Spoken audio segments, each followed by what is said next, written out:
Today is a pretty interesting week in gaming as we have two very different stories that are coming up that are linked in a kind of unexpected way. We have the release of Halo Infinite, the Microsoft shooter that was delayed for a full year after it was supposed to be a release game for the Xbox Series X last holiday.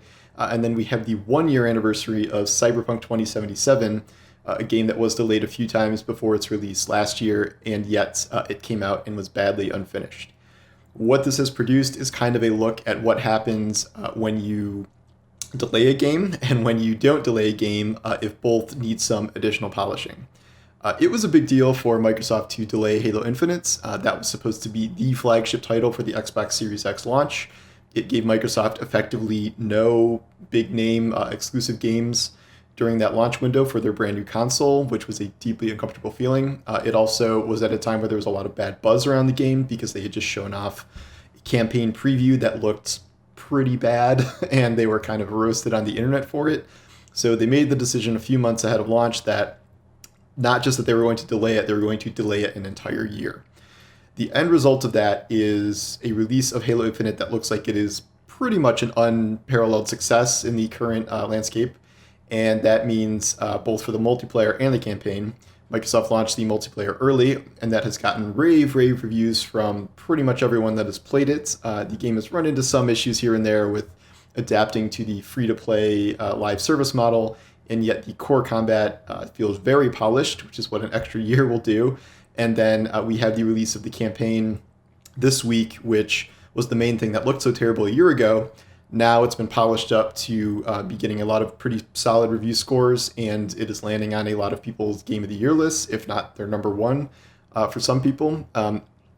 So the result there was the delay was warranted. Microsoft listened to their team and understood that the game was not ready for launch, despite there were obvious pressures to get it out with the current landscape of the new console launch, except shortages made it so they couldn't really sell enough Xbox Series X and S's anyway, so there was no real kind of ill effect to delaying it that long, and the system has been selling well regardless. Now they have this kind of super fall window where they have both Forza and Halo coming out, and Sony doesn't really have anything to compare to that, although the PlayStation 5 is still selling out all over the place, so Sony doesn't really care.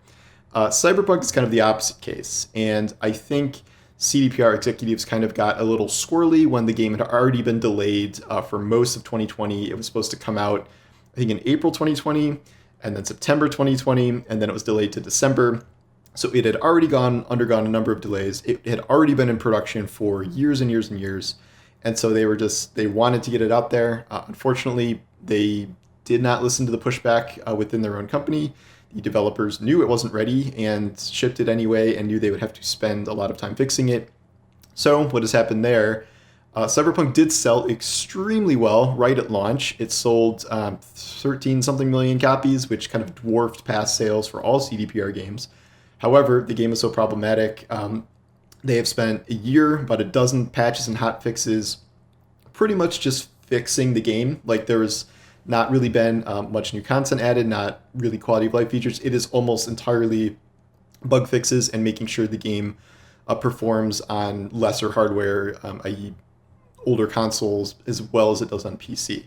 And lately it's having a tiny bit of a renaissance a year later as it's gone on sale, and it does run a lot more smoothly and is a lot more playable on most platforms, but the kind of obvious conclusion there was CDPR would have benefited from another full year delay, and then the game could have just been released in this state. And even though it's still not perfect, I think we would be having a very different conversation, and CDPR would not have lost 60% of its stock value in just a year, which is exactly what's happened, and part of what sparked this investor lawsuit.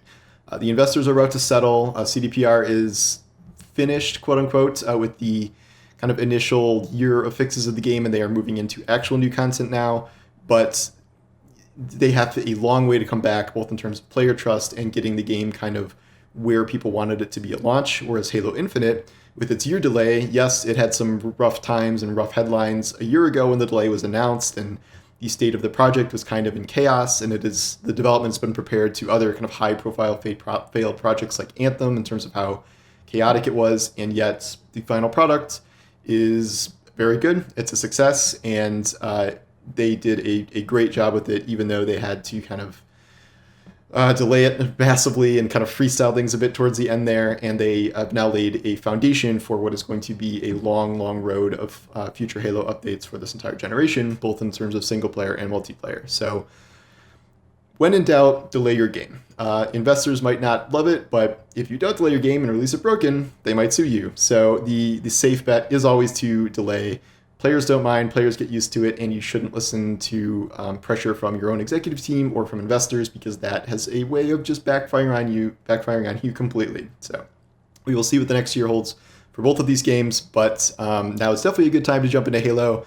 Maybe don't jump into Cyberpunk until the next gen release early in 2022.